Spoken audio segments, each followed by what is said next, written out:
Hi, ఇదిగో rice వండుకుంటున్నాను.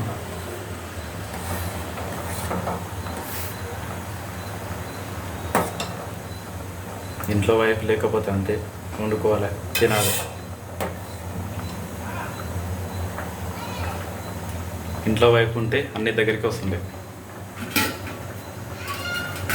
అన్నము, water, coffee అన్నీ. నేనైతే ఒకటే చెప్తున్నాను, ఆ వైఫ్ని బాగా చూసుకోండి, ప్రేమగా చూసుకోండి.